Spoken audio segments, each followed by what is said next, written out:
जय हिंद। चलिए आज हम देखेंगे आर्ट्स वाले, कॉमर्स वाले और साइंस वाले के लिए, ये तीनों स्ट्रीम वालों के लिए सबसे इंपॉर्टेंट टॉपिक होता है कि हिंदी। आपको इस वीडियो को देखने से इससे पहले आपको निबंध का सेशन दिखाए थे और इसमें हमने निबंध भी अच्छा खासा डाला है। उसके बाद अगर इसका पीडीएफ चाहिए तो आपको बहुत जल्द मिल जाएगा। पीडीएफ बता देंगे तरीका लास्ट में, आपको वीडियो के लास्ट में कि कैसे पीडीएफ मिलेगा आपको। उससे पहले बता दें इसमें क्वेश्चन आंसर करवाया जाएगा, मोस्ट इंपोर्टेंट क्वेश्चन आंसर जो आपके एग्जाम के एग्जाम अगर कल है तो आज भी अगर आप देख रहे हैं इस वीडियो को तो ये आपके लिए मतलब फायदेमंद ही होगा, है ना। आप इसे क्वेश्चन को इस तरीके से बनाया गया है कि ऑटोमेटिक आपको याद हो जाएगा, सिर्फ एक बार देखने के बाद, है ना। इस वीडियो को आपको याद हो जाएगा, ठीक है। तो आपको बता दें कि इस वीडियो को आप शुरू से लेकर लास्ट तक देखिएगा, है ना, क्योंकि इसमें ऑब्जेक्टिव इससे पहले वाला वीडियो हमने डाल दिया, उसका डिस्क्रिप्शन में लिंक है, वहां से आप देख सकते हैं ऑब्जेक्टिव पूरा वीडियो। और ये जो सब्जेक्टिव का वीडियो बनाया गया है ये मोस्ट खासकर आपके लिए मोस्ट इंपोर्टेंट वीडियो बनाया गया है, ठीक है।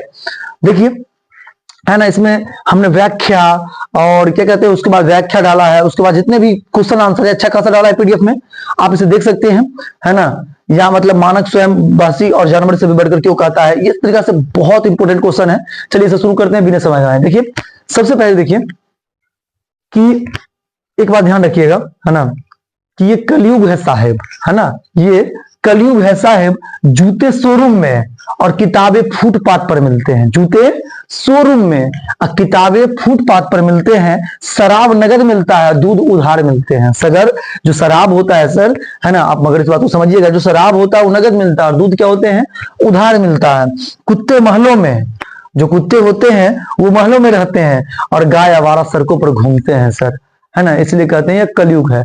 लेकिन आपको अभी रिजल्ट युग बनाना है, इस कलयुग को रिजल्ट युग बनाना है, क्योंकि आपके लिए मोस्ट इंपोर्टेंट आपको अभी रिजल्ट होगा, है ना। बहुत कम दिन बच गया आपको, है ना, मुश्किल से आपको 30 से 35 दिन बच गया। और आप इसमें इस वीडियो को अगर आप अभी देख रहे हैं, है ना, इससे पहले देख रहे हैं तो बढ़िया है, यानी 30 दिन के अंदर देख रहे हैं, तो उसके बाद अगर आप 2-3 दिन पहले देख रहे हैं तो आपके लिए मोस्ट इंपोर्टेंट वीडियो होगा। चलिए हम सब्जेक्टिव इसका स्टार्ट करते हैं, है ना। इसमें सिर्फ चुनिंदा सब्जेक्टिव लिया गया है, ध्यान रखिएगा, जो मोस्ट इंपोर्टेंट है। इसमें पिछले साल से भी कुछ मैच करता हुआ आपको मिल जाएगा, है ना, तो इसलिए घबराना नहीं है।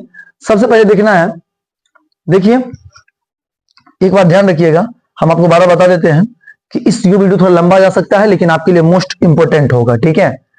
आपके लिए मोस्ट इंपोर्टेंट होगा, वीडियो थोड़ा लंबा हो सकता है लेकिन मोस्ट इंपोर्टेंट होगा। देखिए सबसे पहले एक बात तो समझिएगा, सबसे पहले कि लघु उत्तरीय प्रश्न मिलेंगे जिसमें आपको 10 दिया रहेगा और 5 बनाना रहेगा, ठीक है। और जो गेस है शायद उसी में से आ जाए, ठीक है। तो चलिए पहला कि शिक्षा का अर्थ क्या होता है। देखिए शिक्षा का अर्थ एक स्वतंत्र पूर्वक वातावरण तैयार करना हो जिस पर रहकर हम सत्य की खोज कर सके। हमें जो मतलब हमें स्वतंत्रता प्राप्त करता है ना, प्रदान करता है, यानी प्राप्त नहीं प्रदान करता है, यही सामाजिक समस्याओं का निराकरण करता है।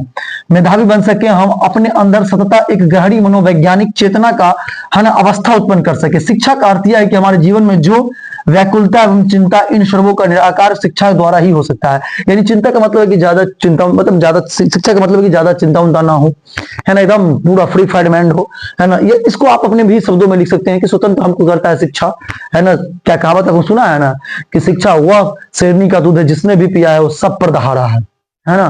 तो शिक्षा उसे कहते हैं, ठीक है। अगला क्वेश्चन है अर्धनारीश्वर से कि अर्धनारीश्वर का कल्पना क्यों की होगी। तो अर्धनारीश्वर शंकर एवं पार्वती का कल्पित रूप है। यह कल्पना इसलिए की गई होगी कि नर एवं नारी का समन्वय दिखाया जा सके और नारीश्वर के माध्यम से दोनों गुणों का एक करके बताया गया है। इसका अर्थ यह हुआ कि यदि पुरुष में स्त्री का गुण जैसे सज्जा, दया एवं सहिष्णुता यानी सहिष्णुता आ जाए तो यह उसका दोष नहीं है। उसकी प्रकार यदि किसी स्त्री में साहस और उद्योगशीलता एवं शूरता आ जाए तो वह उसका दोष नहीं है, ठीक है।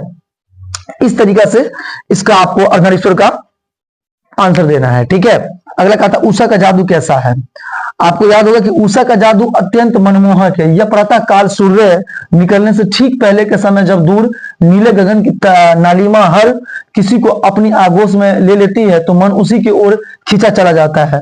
और ऐसा ही भव्य प्राकृतिक दृश्य होता है जैसे नीले जल में कोई गोरा शरीर हित रहा हो, है ना। यानी सूर्योदय होने से उषा का जादू टूटता था, ठीक है। ऑब्जेक्टिव सेशन में यह बताया गया था आपको। चलिए थोड़ा आगे बढ़ते हैं, क्योंकि आपको बता दिए कि मोस्ट इंपोर्टेंट क्वेश्चन ही इसमें बताया जाएगा आपको। जितने मोस्ट इंपोर्टेंट क्वेश्चन हैं वो सारे बता दिए जाएंगे आपको। कहते हैं बिस्नी और मुन्नी किसी प्रतीक्षा में वो डाकिये की राह क्यों देखती है। देखिए, बिस्नी मानक की मां और मुन्नी मानक की बहन है, एवं दोनों मानक की प्रतीक्षा जो इंग्लैंड की ओर से जापान के खिलाफ बर्मा में लड़ने गया, वो मानक की चिट्ठी आने की प्रतीक्षा के डाकिया को रह देती है। यानी बिस्नी जो है ना, यहाँ पर एक पाठक इसी में आपको मिलेगा। तो बिस्नी जो है मतलब राह देखती है इसलिए मानक का, क्योंकि वो कहीं पर युद्ध लड़ने गया, किससे? तो जापान से खिलाफ बर्मा में लड़ने गया, कहीं पर नहीं, बर्मा में लड़ने गया है ना, जापान की ओर से, ठीक है, इंग्लैंड की ओर से, सॉरी, और जापान के खिलाफ, इंग्लैंड की ओर से और जापान के खिलाफ। और बिस्नी इसलिए इंतजार करती है ताकि उनका एक चिट्ठी आ सके, यानी पत्र आ सके। जब पत्र होता था, अब तो मोबाइल चलता है ना। मानक स्वयं बहसी और जानवर से भी बढ़कर क्यों कहता है? तो यह मानक एक पड़ा है कि यह वह सामने वाली सिपाही से ज्यादा खूंखार और खतरनाक है। युद्ध के मैदान में ऐसा कहकर वो अपने बलिष्ठ होने का प्रदर्शन करता है, सामने वाले के सिपाही पर रौब डालने की कोशिश करता है। ठीक है, ये भी मोस्ट इंपोर्टेंट क्वेश्चन रहेगा। अगला क्वेश्चन है कि अगर हमें वाक शक्ति ना होती तो क्या होता? देखिए, कृष्ण भट्ट के अनुसार यदि हमारे अंदर वाक शक्ति ना होती तो पूरी दुनिया जो है गूंगी प्रतीत होती। सब लोग है ना लुंज पुंज से किसी कोने में बैठे होते और हमें अपने दुख सुख का अनुभव करने का पश्चात उसे वक्त व्यक्त नहीं कर पाते, है ना। अगला क्वेश्चन है, आपको सिर्फ मोस्ट इंपोर्टेंट क्वेश्चन बताए इसमें। अगला कि चंपारण क्षेत्र में बाढ़ के आने वाले प्रमुख कारण क्या? चंपारण क्षेत्र के बारे में बताते हैं ना, बाढ़ के आने वाला कारण क्या है? तो चंपारण क्षेत्र में बाढ़ आने की समस्या सबसे प्रमुख कारण है जंगलों की बेरहमी से कटाई करना, ठीक है। और इसकी शुरुआत मध्यकाल से ही हो गई थी, और जब मुगलों ने आक्रमण किया था। दुर्भाग्यवश यह सिलसिला अब तक जारी है। दुर्भाग्यवश यह सिलसिला क्या है? अब तक जारी है। इस बात को ध्यान रखिएगा। नेक्स्ट क्वेश्चन देखते हैं। जितने भी मोस्ट इंपोर्टेंट क्वेश्चन है आपको बता दें कि हम सारे इसे मेंशन किए हैं, ठीक है। जितने मोस्ट इंपोर्टेंट क्वेश्चन है सारे हमने मेंशन किया है। अगला क्वेश्चन कहता है कि इसका अब तक कोई सटीक समाधान नहीं निकल पाया। वृक्ष नदी की धाराओं को संतुलित करने की, मिट्टी समेट रखने का बड़ा योगदान देते हैं, लेकिन आज चंपारण क्षेत्र विहीन यानी क्षेत्र वृक्ष विहीन हो गए। इसी कारण है कि हर साल के बड़ी पंचलता से आती है, पंचलता से आती है ना, प्रचंडता होता है, प्रचंडता से आती है, ठीक है। हार जीत कविता में मशक वाले क्या भूमिका है? वृद्धा मशक वाले जीवाणी मुक्त है। देखिए, दरअसल मशक वाले का अर्थ होता है सड़कों पर पानी सींचने वाला। लोग अक्सर बूढ़े होते हैं, वो पूरी लगन से सड़क को सींचने में लगे होते हैं। यहाँ पर दरअसल प्रतीकात्मक रूप से बात की गई है। बूढ़े लोग बुद्धिजीवी होते हैं, परंतु हमारे देश की राजनीति में उन्हें वंचित रखा जाता है, उन्हें सच कहने और बोलने से रोका जाता है। अगर उनके हाथ में देश की सत्ता होती तो राष्ट्र ऐसा स्थिति ना होती, ठीक है। नेक्स्ट क्वेश्चन है कि चोर और मन किसे कहते हैं? चंपारण में गंडक नदी दोनों तरफ चोर और मन दिखते हैं। कहीं यह उगते होते तो कहीं गहरे होते हैं और जल से भरे होते हैं। चोर उथले ताल होते हैं जिससे पानी मतलब जाड़ों की गर्मियों से कम हो जाते हैं। मन विशाल और गहरे ताल कहते हैं, ठीक है। मालती का चलिए चित्रण करें। अच्छा क्वेश्चन है, मालती का चलिए चित्रण करें, ठीक है। मालती का चलिए चित्रण है ना। मालती रोज कहानी का मुख्य पात्र तथा नायिका, यानी रोज कहानी से लिया गया है मालती। रोज कहानी में भी आते हैं महेश्वर जो उनके पति होते हैं, उनका एक बेटा का नाम था टिड्डी, है ना, टिट्टी या टिड्डी नाम रहता है उनके बेटा का, ठीक है। और उसी में लेखक जाते हैं घर तो उनको बेहोशी पड़ता था। इसी में ग्रेगिन का उल्लेख किया गया है, जो ग्रेगिन रोग होता है जिसमें पैर काटना पड़ता है, इसी में उल्लेख किया गया है, ठीक है। थोड़ा आगे कर देते हैं इसको तो और बढ़िया से पढ़ा समझा पाएंगे आपको।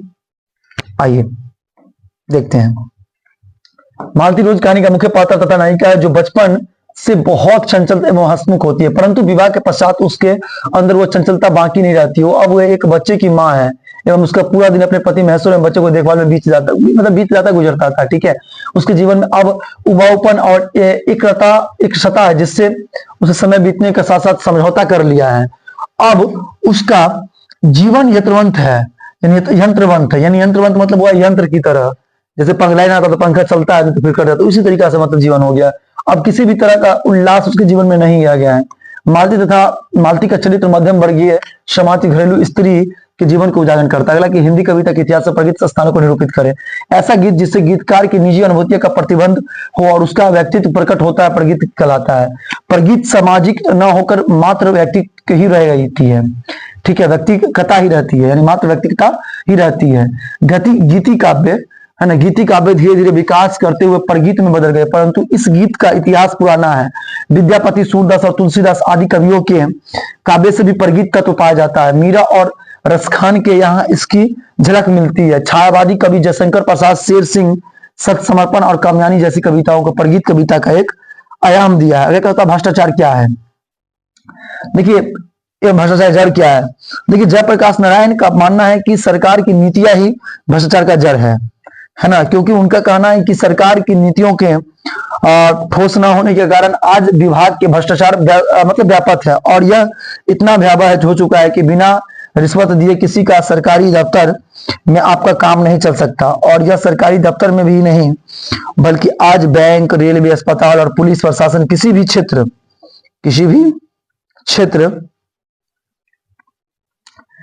या किसी भी मतलब बिना रिश्वत दिए काम नहीं चल सकता। शिक्षण संस्थान भी भ्रष्ट हो जाती है, मतलब भ्रष्ट हो चली उठती है। अब और एक बात और ध्यान रखिएगा, और अब यह इतना विकराल रूप ले चुका है कि इसका सिरा तलाशना भी मुश्किल है।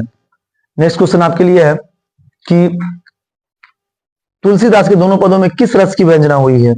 देखिए, तुलसीदास के दोनों पद में किस रस की व्यंजना हुई है, उन्हें किस चीज का भूख है। तो ये कवि तुलसीदास को भगवान राम का बहुत बड़े भक्त हैं, और यहाँ पर वो अपने आपको भूखा भी प्रदर्शित कर रहे हैं, लेकिन वहां पर यह स्पष्ट कर देना चाहते हैं कि उनके यह भूख वो भूख नहीं है जो पेट में डालकर बुझाई जाती है, बल्कि यह भूख भक्ति की भूख है। वह राम के भक्त है, उनकी भक्ति में लीन है। असल बात तो यह है कि वह अपने अंदर की भक्ति को प्यास में बुझाने नहीं देना चाहते हैं। ठीक है, अभी भी उन्हें राम की भक्ति का भूख है। समूची दुनिया का जनन युद्ध क्यों चल रहा है, मतलब जन जन का युद्ध क्यों चल रहा है। ठीक है ना, समूची दुनिया में जन जन का युद्ध क्यों चल रहा है ना।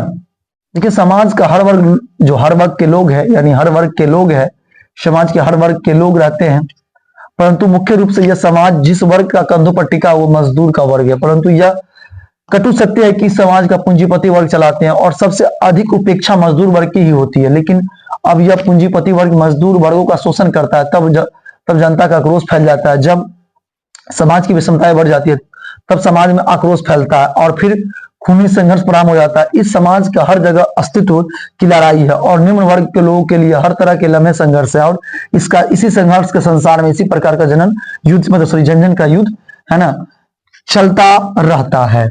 ठीक है, तुलसीदास के दीनता का दरिद्र प्रयोग क्यों किया गया है ना। कहते हैं यहाँ पर देखिएगा, ध्यान रखिएगा, थोड़ा सा कर देते हैं। जितने भी इंपोर्टेंट क्वेश्चन है हमने वो इंक्लूड किया है, आपको बता दे। आर्ट ऑफ कन्वर्सेशन क्या है, जितने भी हमको लगा कि मतलब इंपोर्टेंट क्वेश्चन है सारा हमने इंक्लूड किया है। ठीक है, और इसका आपको पीडीएफ चाहिए, जैसे हमने 10-20 क्वेश्चन है, आप यहाँ से देख लीजिए। ठीक है, क्योंकि ज्यादा वीडियो लंबा हो जाएगा, आप यहाँ से देख ले सकते हैं, स्क्रीनशॉट ले सकते हैं। उसके बाद फिर अगला वीडियो आपको हम इसमें दिखा देंगे गरेगीन क्या है, सारा क्वेश्चन है, वीडियो ज्यादा लंबा हो जाएगा। ठीक है, फिर भी हम चाहते हैं, कोशिश करते हैं कि देखते हैं आपको है ना कि बता सके जितने भी क्वेश्चन है इंपोर्टेंट वो आपको दिखा सके। थोड़ा वीडियो लंबा हो जाएगा, चलेगा, देख लीजिएगा। ठीक है, आ जाइए। कहते हैं तुलसीदास ने दीनता और दरिद्रता दोनों का प्रयोग क्यों किया है। देखिए, यहां पर कवि अपने आप को भगवान का परम भक्त रूप में दर्शाने के लिए अपने आप को दीन के साथ साथ दरिद्र भी प्रदर्शित किया, और यह नियम भी है। हमें अगर भगवान से सब कुछ मांगना है तो उसके सामने हमें स्वच्छ भावना एवं साफ मन से, यानी साफ मन से अपने आप को उनके चरणों में समर्पित करना होगा। इसलिए कभी अपने आप को ऐसा कहा है, क्योंकि भक्त अपने आप को जितना असहाय और दरिद्र प्रदर्शित करेगा, भगवान उतना ही अधिक प्रदान करेंगे, और भगवान राम ही उन्हें कष्ट निराकरण कर सकते हैं। अगला क्वेश्चन है कि गांधी जी अपने शिक्षा संबंधी आदर्श क्यों है। चंपारण शिक्षा की है ना व्यवस्था के लिए गांधी जी क्या किया। देखिए, गांधी जी शिक्षा संबंधी आदर्श बहुत ही आम है। उन्होंने अपने इन आदर्शों का वर्णन उन्होंने अंग्रेज कलेक्टर को लिखे अपने पत्र में किया था। वो वर्तमान शिक्षा पद्धति के है मानते हैं, यानी है मानते हैं कि कहते हैं कि ये पद्धति सही नहीं है। उनका मानना है कि वर्तमान शिक्षा पद्धति व्यक्ति का विकास करने के बजाय उन्हें विनाश बनाती है, यानी बिना को बनाती है, विकास नहीं छीन लेती है, बनाती है। वो दरअसल बच्चों के चरित्र और उनकी बुद्धि के विकास को अधिक महत्व देते थे। उनकी शिक्षा का मुख्य उद्देश्य था कि बच्चे ऐसे पुरुष और महिलाओं के संपर्क में आए जो सुसंस्कृत हो और चरित्र जिनका फलदायी हो। वह अक्षर ज्ञान को केवल इस उद्देश्य की पूर्ति के लिए एक साधना मानते हैं, परंतु इस पक्ष में भी थे कि जो बच्चे जीविका के लिए नए साधन सीखना चाहते हैं उनके लिए औद्योगिक शिक्षा का व्यवस्था हो, यानी औद्योगिक शिक्षा भी हो और जो शिक्षा लेना चाहते हैं पूर्णतः वो शिक्षा भी हो। ठीक है, नेक्स्ट क्वेश्चन देखते हैं।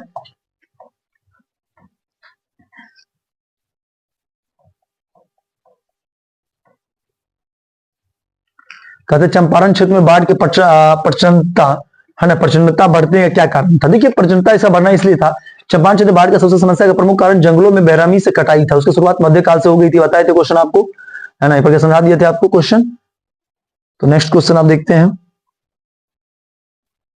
और इससे शुरुआत महात्मा गांधी और ये सिलसिला दुर्भाग्य अभी तक नहीं चला था। ठीक है, बताया था आपको ये क्वेश्चन तक जारी है, इसका अब तक कोई सटीक समाधान नहीं मिल पाया है। ठीक है, वृक्ष की धाराओं को संतुलित करने के लिए मिट्टी को समेट रखना बड़ा योगदान देता था। ठीक है, लेकिन आते चंपारण का क्षेत्र वृक्ष विहीन है। इसके कारण है कि हर साल बाढ़ की बड़ी प्रचंडता मतलब प्रचंडता होता है से आती है। ठीक है, मतलब बड़ी विकराल रूप लेकर आती है। अगला क्वेश्चन है कि लेखक के अनुसार, जो राइटर है उनके अनुसार, लेखक के अनुसार सुरक्षा कहाँ कहाँ है, वो डायरी को किस रूप में देखना चाहते हैं। देखिए, लेखक के अनुसार सुरक्षा अंधेरे में नहीं है, सुरक्षा प्रकाश में है। अंधेरा तो छुपने की जगह होती है। यदि आपको सुरक्षा पाना है तो खुले मैदान में आना पड़ेगा। सुरक्षा चुनौतियों को झेलने में भी है या पलायन करने में नहीं है।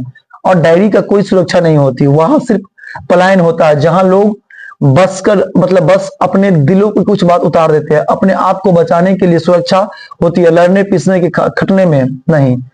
कभी अपनी एक आंख की तुलना दर्पण से क्यों की है। देखिए, कभी मलिक मोहम्मद जायसी ने अपने आंख भी क्वेश्चन है, इंपोर्टेंट क्वेश्चन है एग्जाम के दृष्टिकोण से, कभी ने अपने एक आंख की तुलना दर्पण से क्यों की है। कभी मलिक मोहम्मद जायसी ने अपने हाथ की तुलना दर्पण, सॉरी हाथ नहीं होगा, यहाँ आंख होगा, आंख की तुलना दर्पण से इसलिए की है कि जिस प्रकार दर्पण के सामने कोई चीज रखने पर वैसा ही प्रतिबिंब सामने आता है जैसी वस्तु के उसके सामने रखी जाती है, उसी प्रकार मलिक मोहम्मद जायसी के पास केवल एक आंख है और एक आंख से इस सृष्टि को देखते हैं और वैसा ही अपनी कविताओं में उतारने के इसका वर्णन करते हैं। नेक्स्ट क्वेश्चन है कि लाना सिंह चलिए चित्रण करे। अच्छा क्वेश्चन है ये भी। लाना सिंह, उसने कहा था कहानी का नायक है यानी हीरो है, उसके चरित्र का विशेषता है निम्नलिखित है। पहला, कर्तव्यनिष्ठ था वो। अब कर्तव्यनिष्ठ में क्या था समझिए।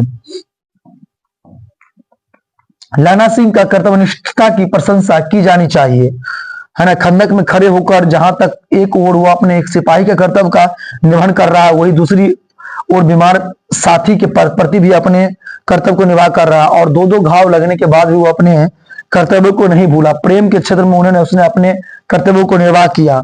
सूबेदारनी को उसने जो वचन दिया था, बचपन नहीं होगा, वचन दिया था, उसने भी उसे पूरी तरह से निभाया। निश्चल, है ना, प्रेमी व प्रेम के सच्चे अर्थ को समझाया था। बचपन में 8 वर्ष, हम यही क्वेश्चन को पढ़ रहे थे कि बचपन में 8 वर्ष की लड़की को दो तीन बार मिलने पर उसके हृदय में जो प्रेम, है ना, प्रस्फुटित हुआ था, वह सच्चा प्रेम था। तभी तो संभावना है कि विरुद्ध उत्तर सुनकर उस पर जो प्रभाव पड़ा उसके सच्चे प्रेम का उदाहरण। चलिए थोड़ा सा ही करते हैं इसको।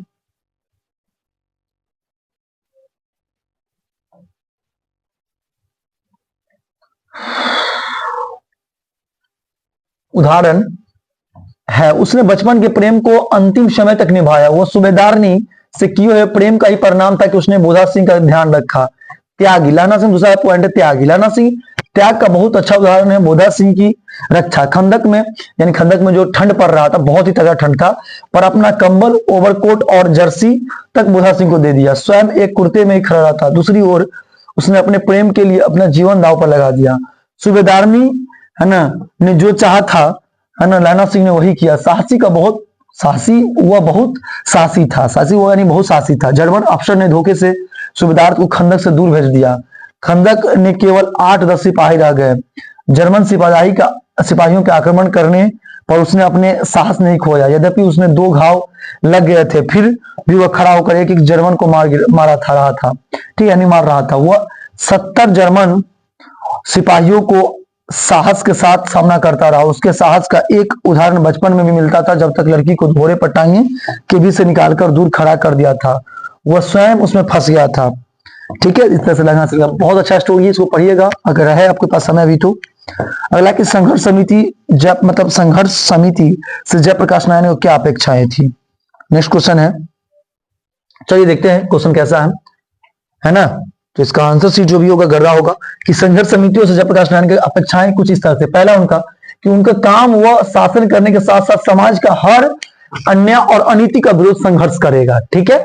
दूसरा, गांव में छोटे छोटे अफसरों एवं कर्मचारियों यानी किसी भी प्रकार का की घुसखोरी चलती है तो उनके खिलाफ संघर्ष करेगी। तीसरा, जिन बड़े किसानों मतलब बेनामी या फर्जी बंदोबस्ती की है उनका विरोध करेंगे और उन्हें दुरुस्त करने के लिए संघर्ष करेंगे। नेक्स्ट क्वेश्चन है, आर्ट ऑफ कन्वर्सेशन क्या है। ये मोस्ट इंपोर्टेंट क्वेश्चन ये भी है कि बातचीत शीर्षक निबंध से बालकृष्ण भट्ट के अनुसार आर्ट ऑफ कन्वर्सेशन यह है कि बात करने का लक्ष्यदार बातें न करें और ना ही नहीं तो अपनी क्षमता, पंडिता या अभिमान प्रकट करे, बल्कि ऐसी बात करे जो अपने शब्दों में ऐसा रसाभास पैदा करे, जिससे सुनने वालों की कान में रस घुल जाए, बातों में कोई लाग लपट ना हो, बल्कि बोलने की वालों की तात्पर्य हो कि सुनने वाला वही समझे। जो यूरोप के लोगों में यह आर्ट बहुत प्रसिद्ध है, उनमें बात करने की असल हुनर है। नेक्स्ट क्वेश्चन है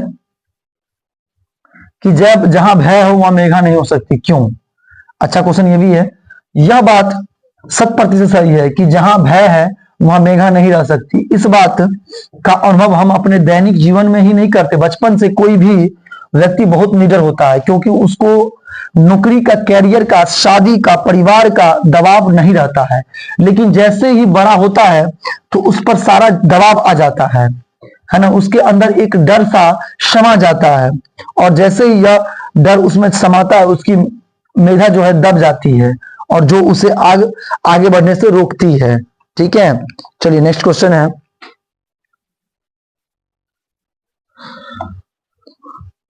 कि नारी का पराधीनता कब आरंभ हुई। देखिए, इस प्रश्न का उत्तर अनेकों व्यापक हो सकता है, परंतु हम अर्धनेश्वर के सदर में अगर बात करें तो नारी का पराधीनता तभी प्रारंभ हो गई जब मानव जाति कृषि आविष्कार किया, क्योंकि उसके बाद जिंदगी के दो टुकड़े बट गए।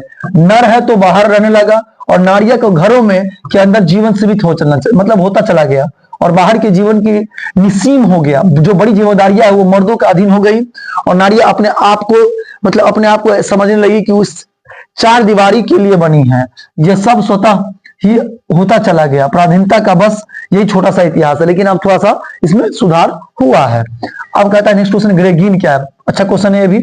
ग्रेगिन एक बीमारी है जिसमें शरीर के किसी भी भाग में उनके उत्तक नष्ट हो जाते हैं, वहां पर रक्त का संचार पूरी तरह खत्म हो जाता है, जिससे कारण वहां बन जाता है ना, वहां बन जाता है और लगातार फैलता रहता है। इसमें शरीर की त्वचा नीति या काली हो जाती है, जो नीचे की हिस्सा रहती है, और उसका अंतिम इलाज सर्जरी होता है। नहीं तो उसको काट के क्या करना पड़ता है, मतलब सर्जरी करने का मतलब कि काट के उसको फेंकना पड़ता है ना। कहता है कि अगला क्वेश्चन कि भगत सिंह के विद्यार्थियों से क्या अपेक्षाएं थी। अच्छा क्वेश्चन ये भी है। भगत सिंह को विचार है कि जिन नौजवानों को, है ना, को मतलब नौजवान को देश की बागडोर संभालनी है, उन्हें राजनीति का अलग नहीं रहना चाहिए। यद्यपि यह मानते थे कि छात्रों को मुख्य काम पढ़ाई है, किंतु देश का परिस्थितियों के ज्ञान तथा उनके सुधार के उपाय करना उनका कर्तव्य है। उन्होंने विद्यार्थियों तथा युवक शक्तियों का आह्वान करते हुए कहा कि जिस प्रकार इंग्लैंड की छात्र कॉलेज छोड़कर जर्मनी के खिलाफ लड़ने लगे, निकल पड़े, उसी प्रकार हमारे भारतीय विद्यार्थियों को भी पॉलिटिक्स का ज्ञान हासिल करना तथा आवश्यकता पड़ने पर अपने प्राणों की आहुति कर देश सेवा में कार्य करना करे, है ना। ये उनका भगत सिंह का राय था। अगला है चातकी किसके लिए तरसती थी। चातकी एक चिड़िया है जिसके बारे में यह प्रसिद्ध कहा है, यानी यह प्रसिद्ध है कि वह केवल स्वाति की जल ग्रहण करती थी, है ना, यानी वह साल भर पर स्वाति के जल के इंतजार में रहती थी, और जब वह स्वाति का जल आकाश से गिरता तभी वह जल को ग्रहण करती थी। असल में कभी यहाँ पर एक सांकेतिक उदाहरण दिया है कि एक दुखी व्यक्ति अपने जीवन में सुखी प्राप्त की उम्मीद में चातकी के जैसे ही उम्मीद बांधे रहता है, और जिस तरह स्वाति का नक्षत्र जल पीकर चातकी का दुख दूर हो जाता है, उसी तरह एक ना एक दिन उसके दुखों का दूर हो जाता है। यानी चातकी का कल्पना किसे किया है, दुख से किया है, कि उसको जैसे इंतजार करता रहता है बूंद का, है ना, स्वाति का, उसी प्रकार क्या इंतजार करता रहता है दुखी व्यक्ति सुख का किया जाता है। बस ठीक है। धांगर शब्द का अर्थ क्या है, ये भी अच्छा क्वेश्चन है। देखिए, धांगर शब्द का उर्वा भाषा में, है ना, धांगर शब्द का अर्थ उर्वा भाषा में भाड़े का मजदूर होता है। धांगर एक आदिवासी जाति है जिसमें 18वीं शताब्दी के अंत में नील की खेती के सिलसिले में दक्षिण बिहार, छोटा नागपुर पठार से चंपारण के इलाके में लाया गया था। धांगर जाति के आदिवासी जाति ने उर्वा, मुंडा, लोहार इत्यादि वंशज है, लेकिन यह अपने आप को आदिवासी नहीं मानते हैं। अब नेक्स्ट क्वेश्चन है कि उत्सव कौन और क्यों मना रहे हैं। चलिए इस क्वेश्चन को थोड़ा सा करते हैं। देखिए कि उत्सव कौन और क्यों मना रहे हैं। देखिए, राज्य की जनता उत्सव मना रही है क्योंकि उन्हें शासन की तरफ से वह यह बताया गया है कि सेना विजय प्राप्त करके लौटी है। वास्तव में हार और जीत पाठ में लेखक अशोक वाजपेयी अवोध जनता पर व्यंग किया है कि वह किसी का अंधविश्वास और परंपरा पर विश्वास कर लेती है और शासक वर्ग उसे जो चाहे करा लेता है। वही किसी भी बहकावे में आ जाती है और उसे अपनी भलाई समझती है।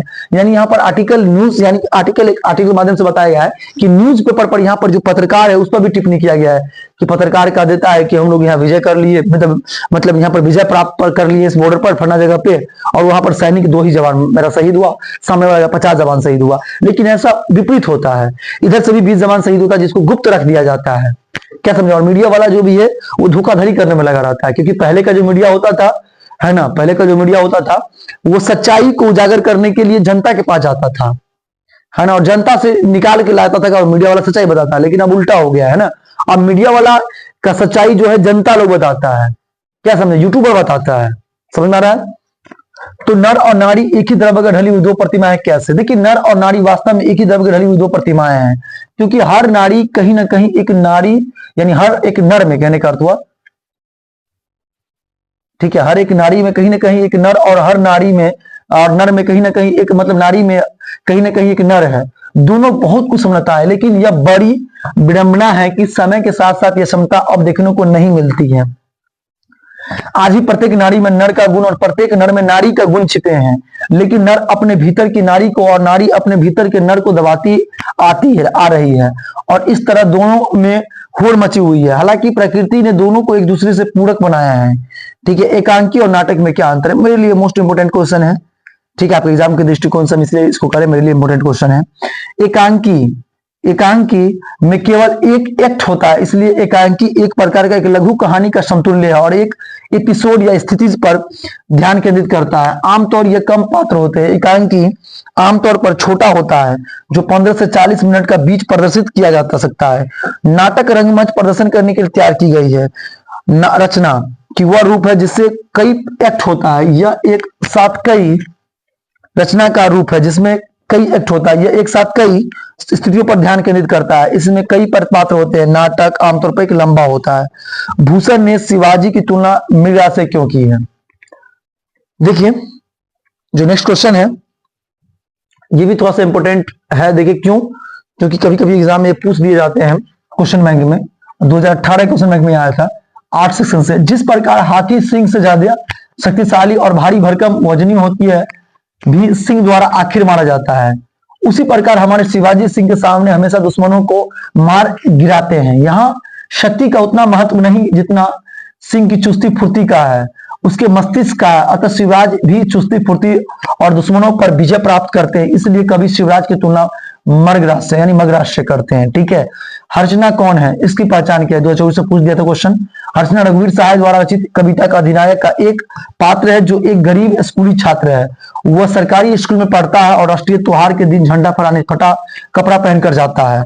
यह दरअसल शताधीश वर्ग के लोगों का एक कटाक्ष है कि उसकी जनता यह हाल है। राष्ट्रीय त्योहार के दिन भी एक ढंग का कपड़ा नसीब नहीं है ना, यानी गवर्नमेंट को ये थोड़ा सा इंडिकेट किया गया है। ठीक है, अगर जो नेक्स्ट क्वेश्चन है वो दीर्घ उत्तरीय प्रश्न है ना। आपको यहां से भावार्थ और क्वेश्चन पूछे जाते हैं। तो चलिए पहला रोज कहानी देख लेते हैं। रोज कहानी का सारांश लिखिए। रोज नामक कहानी आधुनिक हिंदी साहित्य का प्रमुख कहानीकार सच्चिदानंद हीरानंद वात्सल्य आज्ञा द्वारा लिखी गई है। इस कहानी का शीर्षक पहले ग्रहगीन था, बाद में इसको रोज कर दिया गया। इस कहानी के लेखक माहौल परिस्थिति और उसके प्रभाव पर ढलती हुई एक गृहिणी का चरित्र चित्रण दर्शाया गया है।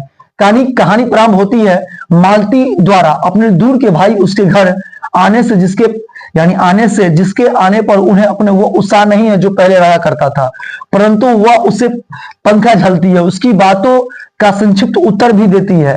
शादी के इतने बड़े वर्ष के, यानी बड़े नहीं वर्ष होगा, बड़े वर्ष के पश्चात वह अपने यत्रवंत जीवन से अब उब चुकी है। यानी यत्रवंत जीवन से क्या हो गई है? उब गई है। आपको पहले बताए थे उसके जीवन में पहला चंचलता नहीं रही।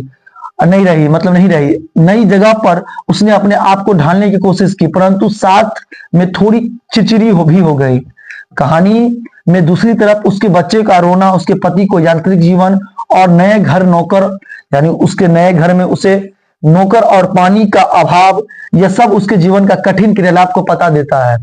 ठीक है, अब वह केवल अपने पति एवं बच्चों को अपनी चिड़चिड़ाहट मानसिक स्थिति के साथ व्यस्त है। बार बार समय अलग अलग अवधि की सूचना उसके जीवन में की एकरसता का पता देता है।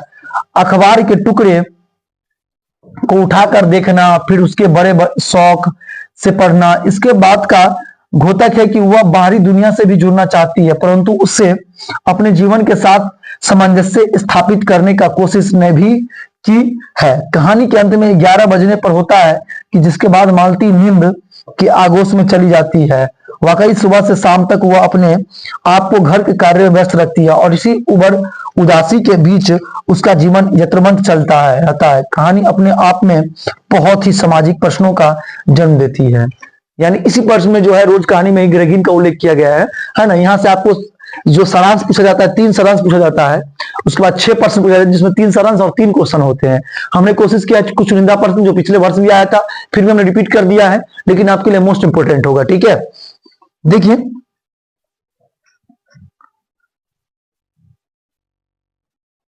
अगला क्वेश्चन है कि बातचीत, है ना, बातचीत शीर्षक निबंध का सारांश लिखिए। देखिए बातचीत शीर्षक निबंध आधुनिक हिंदी में भारतीय युग का प्रमुख साहित्यकार बालकृष्ण भट्ट द्वारा लिखित एक निबंध है।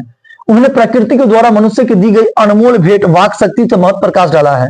इस लेख में बातचीत के विभिन्न तरीकों पर प्रकाश डालते हैं। उनके अनुसार मनुष्य का मन के भावों का प्रकट करने के लिए बातचीत आवश्यकता है। इसके संबंध में बेन जॉनसन का मत है कि यानी मतलब कहने का मतलब है कि बेन जॉनसन ने कहा है, उनका बोलचाल की मनुष्य के रूप का साक्षात्कार होता है ना, साक्षात्कार होता है।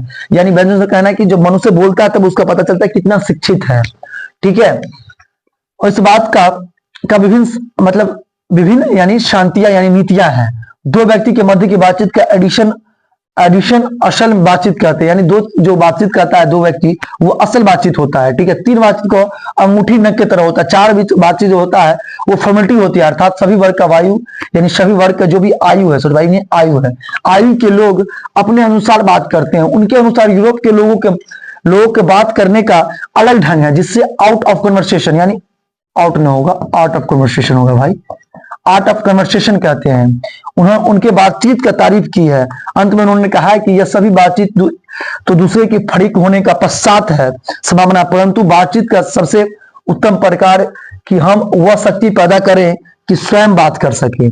ठीक है, अगर तीसरा प्रश्न लिखा कि उसने कहा था कहानी का सारांश लिखे, है ना, इसी में आपको मिलेगा लाना सिंह। उसने कहा था कि शीर्षक कहानी का हमारी पाठ्य पुस्तक दिगंत भाग 2 के गद्य खंड से है, जिसके रचयिता चंद्र शर्मा गुलेरी जी है ना। फ्लैशबैक पद्धति का आधारित उनकी यह कहानी हिंदी कहानी का विकास में मील की पत्थर मानी जाती है ना। यह 20वीं शताब्दी के प्रथम चरण के हिंदी साहित्य का प्रमुख लेखक थे। 5 भागों में बटी यह कहानी दिव्य प्रेम और युद्ध पर आधारित एक अमर रचना है। क्या रचना है?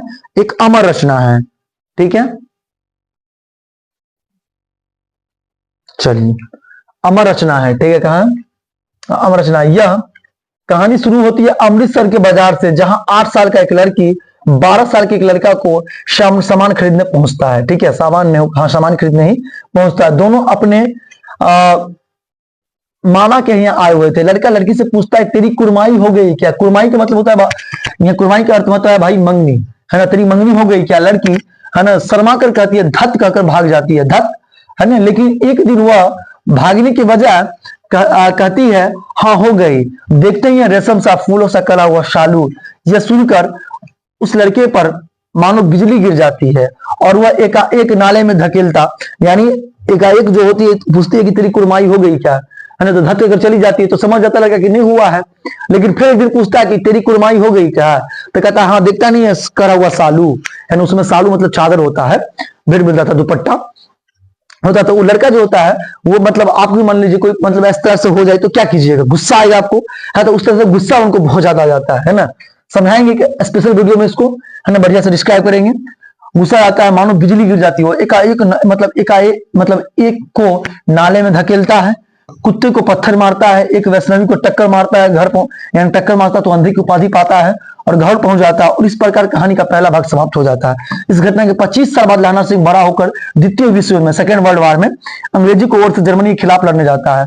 वह 77 राइफल्स में जमादार बन गया था। एक बार 7 दिन की छुट्टी लेकर अपनी जमीन के किसी मुकदमे का पैरवी करने गया था, जहां पर उसके पास सेना का अफसर का, है ना, पत्र आया कि फौज मोर्चे पर जा रही है, फौरन चले आओ। और उसी के समय सूबेदार हजारा सिंह का भी पत्र मिलता है कि वो अपने उसके बेटे बोधा सिंह, सूबेदार बोधा सिंह दोनों को लाम पर जाना है और जब साथ में चलेंगे सूबेदार का गांव उस रास्ते में ही पड़ता था और वो लाना सिंह को चाहता भी बहुत था। लाना सिंह सूबेदार के घर पहुंचता, लेकिन जब तीनों चलने लगे तब सूबेदार ने लाना सिंह से कहा कि उसकी सूबेदारनी बुला रही है। पहले तो लाना सिंह हैरान हुआ, लेकिन जब सूबेदारनी ने उससे पूछा कि तेरी कुरमाई हो गई है, तब लाना सिंह की 25 साल पुरानी याद ताजा हो जाती है ना, है ना। यानी जब लाना सिंह से पूछता है कि तेरी कुरमाई हो गई क्या, याद दिलाने के लिए उनको पूछता है, तो 25 साल में जो पुराना बात था वो याद आ जाता है उनको, है ना, याद आ जाता है, ताजा हो जाता है। सूबेदारनी फौरन आंचल पसार कर लाना सिंह से भीख मांगती है ना। उस दिन भी तुमने बलिदान मांगा था, आज भी, है ना, तुमने बलिदान मांगा है। उस दिन भी तुमने बलिदान मांगा था, है ना, लाना सिंह की तरफ से कह रहे हैं, और आज भी तुमने बलिदान मांगा है ना। इसी पर एक शायर है, उसने कहा है, ठीक ही लाइन लिखा है कि तुम्हारे अगर वादे सच्चे होते तो आज हमारे भी 2 बच्चे होते, है ना। अरे उनका बच्चा बोधा सिंह था ना जी, है ना, तो उसी पर कहता है किसी एक्स को चिपका दीजिएगा, है ना, कि तुम्हारे वादे अगर सच्चे होते तो हमारे भी आज 2 बच्चे होते, है ना। सूबेदारनी फौरन आंचल पसार कर कहती है, लाना सिंह से भीख मांगती है, और लाना सिंह एक वादा लेती है उनसे कि जैसे घोड़े की दुलती से तुम मेरी रक्षा की थी, है ना, उस दिन बचाया था बचपन में 8 और 12 साल में, उसी प्रकार मेरे इकलौते बेटे और पति की रक्षा करना। यह बात लाना सिंह को दिल को छू जाती है, और युद्ध के मैदान में लाना सिंह सूबेदारनी से किया वादा निभाया और अपनी जान की बाजी लाकर बोधा सिंह और सूबेदार हरा सिंह की रक्षा की। वह गोली खाकर जख्मी हो जाता है, जान में गोली लगा जाता है, लेकिन उन दोनों को आंच नहीं आने देता है। कहने मतलब हुआ, उनकी जो पत्नी आंचल फैलाई थी उनके लिए वो मर मिटता है। सूबेदार ने हरा से कहा था कि जब घर जाते हो सूबेदारनी से कह देना, जाना तो सूबेदारनी से कह देना कि उसने जो कहा था मैंने उसे वादा पूरा कर दिया। सूबेदार जी पूछता रह जाता है कि उसने क्या कहा था, लेकिन लाना सिंह नहीं बताता, है ना, लेकिन लाना सिंह नहीं बताया, और वजीरा सिंह को गोद में उसने अपने प्राणों को त्याग दिए। अगले दिन अखबारों में छपा, फ्रांस और बेल्जियम 68वें सूची मैदान में घावों से मारा 77 सिख राइफल जमादार लाना सिंह, है ना। तो समझिए कि जो अपने कहा था उसने, उसमें प्रेम कहानी की जो चर्चित था वो उनको सूबेदार को नहीं बताता है, समझ गए। चलिए नेक्स्ट क्वेश्चन है कि पुत्र वियोग, ये काव्य खंड से लिया गया है, ये भी मोस्ट इंपोर्टेंट क्वेश्चन हुआ, पुत्र वियोग का भावार्थ लिखे, है ना। चलिए देखते हैं, अच्छा टॉपिक ये भी है ना। सुभद्रा कुमारी चौहान द्वारा लिखी गई है पुत्र वियोग से कविता का भावार्थ लिखे। देखिए सारांश का भावार्थ एक ही बात कहेगा, पुत्र वियोग से कविता हमारे पाठ्य पुस्तक दिगंत भाग 2 के काव्य खंड से ली गई, जिसकी रचयिता सुभद्रा कुमारी चौहान है। यह उनके काव्य संकलन मुकुलन से ली गई है ना, मुकुल से ली गई है। यह वह मूलतः राष्ट्रीय चेतना का कवित्री थी, है ना। इस कविता में उन्होंने अपने पुत्र की आकस्मिक निधन के बाद अपने मन की पीड़ा को व्यक्त किया है। अंततः यह एक उत्कृष्ट शोक गीत है एवं पाठकों का हृदय में करुणा का संचार करने में यह शोक गीत पूरी तरह सफल है ना। सरल शब्दों में यदि कहा जाए तो यह श्रेष्ठ शोक गीतों में से एक है, समझे, मतलब कहा जाए तो मतलब श्रेष्ठ शोक गीतों में से एक है। अच्छा सा गीत है ये, देखिएगा आप। अगर कहते प्यारे नन्हे बेटे को शीर्षक कविता केंद्रीय भाव स्पष्ट कीजिए। देखिए प्यारे नन्हे बेटे को शीर्षक कविता में हमारे पाठ्य पुस्तक दिगंत के भाग 2 के काव्य खंड से ली गई है, जिसके रचयिता विनोद कुमार शुक्ल है। यह कविता उनके काव्य संग्रह की आदमी नया कोट, यानी यह आदमी, है ना, वह आदमी होगा नया गर्म कोट पहनकर चला गया, विचार की तरह से ली गई है। वह 20वीं शताब्दी के एक महान कवि कथाकार थे, है ना, समझ गए, कथाकार थे विनोद कुमार शुक्ल जी। यह वार्तालाप शैली में लिखी गई कविता जिसमें उन्होंने लोहे का कर्म, है ना, लोहे का कर्म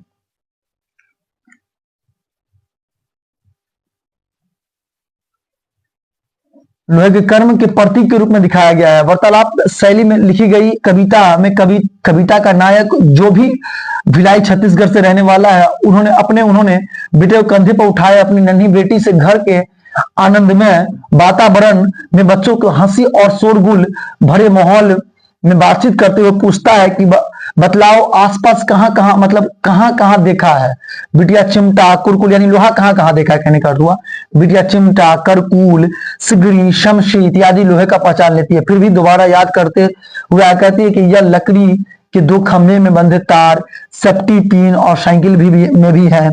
फिर कहानी का नायक होगा भी उसके आगे बताता है कि यह फावड़ा कुदाल बसहा खुरपी और बैलगाड़ी गले की घंटी में भी है।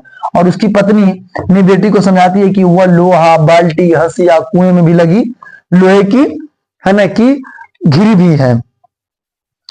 समझे? मोस्ट इंपोर्टेंट देखिए, सबसे ज्यादा होता है कि आपको समराइज करना है सबको, वन शॉट पढ़ना है, ज्यादा आपको इसमें डीपली नहीं उसको देखना है। समझ गया? तो आपको ये समझ में आ जाएगा। ठीक है, नेक्स्ट है देखिए कि यह उसी में है। यह कविता हमें सोचने में मजबूर करती है कि कभी आश्चर्य है कि लोहे का कोई भी शोषण नहीं कर सकता, यह लोहे का कर्म का प्रतीक है। कभी समाज के निम्न वर्गों को मजदूरी के लिए लोहा मानता है, जिसके बल पर वह समाज में मजबूत खड़ा है, लेकिन यह वह मजदूर शोषित है। यह लोहा गृहस्थी में भी समाप्त है। हर मेहनत कष्ट मजदूर और हर दबी सत्ता मतलब दबी सच्चाई औरत लोहा है। वो यह लोहा हर कदम पर हमारे जीवन में और संबंधों को घुला मिला हुआ है। यह लोहा हमारे जीवन का आधार है। नेक्स्ट है जो लास्ट होगा, है ना, शायद ये लास्ट होगा मेरे हिसाब से, छठा है तो लास्ट ही होगा। नहीं, एक और है 7 नंबर, है ना।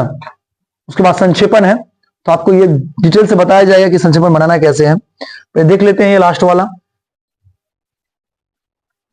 चलिए देखिए, अधिनायक से कविता केंद्रीय भाव स्पष्ट करे। ठीक है, अधिनायक से कविता हमारे पाठ्य पुस्तक दिग्गज भागदू के काव्य खंड से ली गई, जिसके मतलब लेखक जो रघुवीर सहाय है ना, रघुवीर सहाय होगा, जिसे लेखक रघुवीर सहाय हैं। यह कविता उनके काव्य संग्रह का आत्महत्या के विरुद्ध से ली गई है ना, मतलब विरुद्ध से ली गई है। वह एक प्रयोगवादी कवि थे।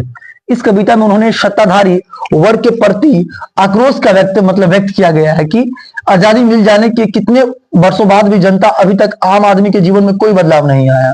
कवि ने कविता की शुरुआत किसी स्कूल के उस मैदान से की है जहां फटा सूथना पहने हुई गरीब सड़क पर आजादी के दिन एक लड़का होता है, लड़का यहाँ पर होगा, आजादी के दिन जनगण मन अधिनायक गाते हुए अपने देश का गुणगान कर रहा है। उस लड़के का नाम हरचना है, हरचरना होता है, हरचरना है, जो गरीब और दयनीय भारतीय जनता का प्रतिनिधित्व है। आम आदमी के आर्थिक और सामाजिक हालत बहुत ही बदहाल है। यह कहानी का एक पहलू है, लेकिन दूसरी ओर देश के अधिनायक, है ना, रोबदाब के साथ मखमल का कपड़ा पहने लोग और टमटम पर सवार दोष बजाकर अपना गुणगान करवा रहे हैं। जहां एक और जनता त्रस्त है, वहीं दूसरी ओर सत्ताधारी वर्ग मस्त है। चाहे पूरब या पश्चिम हो, भारतीयों की हाल इतनी दयनीय है, इतनी खराब है कि उनके तन पर कपड़े भी नहीं है और कुपोषण इतने ग्रसित है कि उनका कंकाल मालूम पड़ता है, शरीर कंकाल मालूम पड़ता है, लेकिन उनके द्वारा चुने गए प्रतिनिधि अपना गुणगान करवाने में मस्त है। यह जनता इतनी डरी हुई है कि वह इस क्रूर सत्ताधारी का वर्ग का तानाशाही को बरकरार रखने में अपनी भलाई समझती है। अंततः कभी यहाँ सत्ताधारी वर्ग की तानाशाही को पाठकों के समक्ष प्रस्तुत करती है। उन्हें लगता है कि मानो सत्ताधारी वर्ग हमेशा यही चाहते हैं कि हमारी जनता यूं ही नंगी भूखी और कुपोषित रहे, ताकि हम तानाशाह बना रहे। हालांकि उनका यह दायित्व है कि वो अपनी जनता के जीवन के सुख और समृद्धि को बनाए रखें। ठीक है, तो अच्छा स्टोरी था ये भी, स्टोरी मतलब अच्छा कविता है ये भी, देखिएगा। ठीक है, इसको आप सिर्फ नॉलेजेबल में आप एक बार सुन ले, हेडफोन लाके सुन ले, आपको बस इतना ही करना है, इससे ज्यादा कुछ नहीं करना है, ऑटोमेटिक आपके माइंड में कुछ आ जाएगा। ठीक है, कुछ ना कुछ देखिए, कुछ जीरो से तो अच्छा है कि 1% आया। तो गांव के घर से कविता का भावार्थ लिखे। गांव का घर से कविता हमारे पाठ्य पुस्तक दिग्गज भागदू के काव्य खंड से ली गई, जिसके रचयिता ज्ञानेंद्र पति हैं। यह कविता उनके काव्य संग्रह यंस यात्मा से ली गई है। वह, है ना, साहित्य अकादमी पुरस्कार प्राप्त आधुनिक युग के महान हिंदी काव्य हैं। इस कविता में उन्होंने आधुनिक युग के में हुए ग्रामीण परिवेश में आए बदलावों को दिखाया गया है। ठीक है, बदलावों को दिखाया गया है। चलिए देखते हैं इधर। ग्रामीण परिवेश में आए बदलाव को देखकर कवि के मन में बहुत दुख होता है, मतलब बहुत दुख होता है। आज इस भौतिक आर्थिक उदारवादी युग में ग्रामीण परिवेश में बहुत बदलाव आ गया, लेकिन कभी उनका बचपन का गांव और वह सुंदर लोक संस्कृति गुजारा है। उन्होंने बीते हुए यादों को कर बहुत दुखी हो रहे हैं। कभी कहते हैं कि अब गांव में बहुत बदलाव आ गए हैं। कभी अपने बचपन के दिनों को याद करते हैं कि कैसे बुजुर्ग घर में, है ना, प्रवेश करने से पहले खांसा करते थे और अपने खराओं खटका देते थे। यानी कहने का वो पहले जो बुजुर्ग होते थे वो पहले क्या करता था, एकदम खांसते थे, है ना, लेकिन अब, है ना, बिल्कुल वो चला गया है ना, वो चला गया, अब ऐसा नहीं होता है ना। पहले की जो मतलब जो बहू होती थी पूरा देखते हैं पहले, जब तक ये जो पल्लू मतलब जो होता था साड़ी, है ना, उसका जो होता था वो यहाँ पे गिरा के ऐसे रखती थी, है ना, और ऐसे मतलब पूछती थी कि बाबूजी आई कॉफी खैथिन, है ना, तो इस तरह से पूछती थी। लेकिन अब वो चला गया है, अब वो नहीं होता है ना, अब थोड़ा अलग लेवल हो गया है बॉस, है ना। पहले जो खाना होता था, पहले वो बुजुर्ग घर का डिसाइड करते थे, लेकिन अब बुजुर्ग कौन डिसाइड करता, बुजुर्ग डिसाइड करते ही नहीं है खाना, है ना। अब जो है ना आपका जो खाना होता है वो मोटा मोटी समझिए कि जो मोटा मोटी जो नौकर है वो डिसाइड करता है ना। नौटंकी ही होता है ना, समझ गए। यांत्रिक भोजन बन गया है खाना, है ना। पहले का खाना अलग होता था बॉस, है ना, लेकिन अब जो हो गया यांत्रिक भोजन बन गया है ना। बाबूजी खाना खाथिन, है ना, पहले ये चलता था, अब वो नहीं चलता है ना। पप्पा जी लिए खा लिए, है ना, लिए खा लिए, बस इस तरह से चलता है। अब वो समय गया बॉस, है ना अपने। और पहले जो होता था वो मतलब क्या चलता था, है ना, कि भैंसुर पंथी भी चलता था, है ना। भैंसुर जी कहते थे ना, भैंसुर वगैरह होता है अपने देहात भाषा में, है ना। तो वो जाते थे तो मतलब ससुर या भैंसुर जाते थे तो क्या होता था, वो जाते थे ऐसे करके, नहीं तो कुछ ऐसा होता था जो कुछ ऐसे कुछ आवाज करके जाते थे, है ना। लेकिन अब वो नहीं है, अब ऐसा देखने को नहीं मिलता है। अब तो देखते हैं कि ससुर के साथ, है ना, लॉन्ग ड्राइव पर जाती है बहु लोग, है ना। अब ऐसा युग हो गया है। खैर चलिए हम लोग आगे पढ़ते हैं। जो लेखक कहना चाहता था वो हमने कहा, ये अपने मन से नहीं बताया भाई, जो लेखक कहना चाहता था मैंने वो बताया है। अपने खड़ाऊ खटका देते थे और घर की बहुएं पर्दा कर ले, घर की दीवारें गेरू से लिपी होती थी, परंतु अब यह सब नहीं दिखाई पड़ता है। यह सब नई संस्कृति के प्रभाव से नष्ट हो रहा है। कभी अपनी इस परंपरा को खोना नहीं चाहते। उनकी स्मृति में यह भी है कि जब भी गांव की लड़ाई झगड़ा होता है तो लोग पंच परमेश्वर बनाकर उसके निदान करते हैं, लेकिन अब वो अदालतों का चक्कर काटना पड़ता है ना। पहले गांव का जब पंच होते थे वही, है ना, पंच को परमेश्वर मानकर पंचायत होता था, है ना, भगवान मानकर, लेकिन अब अदालत का चक्कर होता है। यही नहीं, अब लालटेन का प्रकाश कहीं नहीं दिखता, बल्कि उसके जगह बिजली आ गई है, यानी बिजली बल्ब सब आ गया। और बेटे की शादी में लोग जहेज में टीवी मांगने लगे हैं, है ना, दहेज में, जहेज में होगा या दहेज होगा, दहेज में टीवी मांगने लगे हैं। अब लोक गीतों का धुन की जगह ऑर्केस्ट्रा ली गई है ना। अब वही बजता है ना, क्या समझे। देखिए पहले जो लोग, देखिए पहले दिल टूटता था ना सर, ध्यान रखिएगा, पहले जो दिल टूटता था ना, तो पहले जो दिल टूटता था तो अरिजीत सिंह के गाना बजता था, लेकिन अब ध्यान रखिएगा, अब जो दिल टूटता है ना, तो आशीष यादव के गाना बजता है। समझे कि नहीं समझे, है ना। तो मतलब अब जो है ना, तब टीवी पर जो दहेज टीवी मांगने लगा है ना। ऑर्केस्ट्रा, अब जो पहले धुन होता था, लोकगीत बजता था, है ना, जैसे बजता था ऐसे चलता था, अब तो लोकगीत आ गया। मतलब लोकगीत पहले था, अब लोकगीत की जगह क्या आ गया, ऑर्केस्ट्रा ने ले लिया है ना। आप देखते हैं, मतलब एक वीडियो हम देखे थे, है ना, यानी वीडियो में मरनी, दादा मर गया था किसी का, तो वो ऑर्केस्ट्रा नचवा रहा था कि हमारे दादा की अंतिम इच्छा ये था कि हम ऑर्केस्ट्रा, जब हम मर जाएंगे ना तो ऑर्केस्ट्रा नचवाना। भाई तरह तरह के लोग हैं यहाँ पे, है ना। अब अल्लाह भी रहा का वो गीत सुनाई नहीं पड़ते, अल्लाह रुदल का, है ना, सर्कस नहीं मानो कहीं खो गया है। अंत में कवि कहते हैं कि गांव की संस्कृति अब ऐसी हो गई जैसे गजदंत, है ना, टस्क के बिना कोई भी हाथी, जिस प्रकार गजदंत के बिना कोई हाथी सुंदर नहीं दिखता, ठीक उसी प्रकार, यानी हाथी जो दांत नहीं हो तो सुंदर हाथी नहीं दिखता है। अगर यही सभी चीजों को खो जाए तो गांव की सुंदर नहीं दिखेगा। यह सब देखकर गांव के घर की रीढ़ झुंझुनाने लगती है, यानी गांव की संस्कृति को चोट पहुंचती है। ठीक है, इस तरह से लेकर मैं चर्चा किया और बहुत अच्छा, मतलब आपको सबसे इंपॉर्टेंट जितने भी क्वेश्चन हमने दिखाए हैं आप हमें बताइएगा, है ना, कि आपको ये कैसा लगा, है ना, क्वेश्चन आंसर का ये सीरीज। और आप इसमें कौन सा पर्सन चाहते हैं कि और ऐड कर दिया जाए, उसका पीडीएफ चाहते हैं तो आप हमें कमेंट करेंगे, और आपको कमेंट करने के बाद आपको उसका लिंक दिया जाएगा, वहां से आप इसको डाउनलोड कर लेंगे।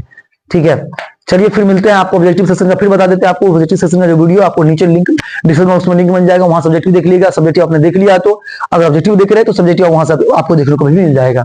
चलिए फिर मिलते हैं नेक्स्ट वीडियो में। क्लास 12 के लिए मोस्ट इंपोर्टेंट था। आप बताइए कि वीडियो कैसा लगा, अच्छा लगा तो वीडियो को लाइक कीजिएगा, चैनल को सब्सक्राइब कीजिएगा, और एग्जाम के दृष्टिकोण से आपको ये वीडियो कैसा लगा हमें जरूर बताइएगा। चलिए फिर मिलते हैं नेक्स्ट वीडियो में, तब तक के लिए wish all the best, thank you.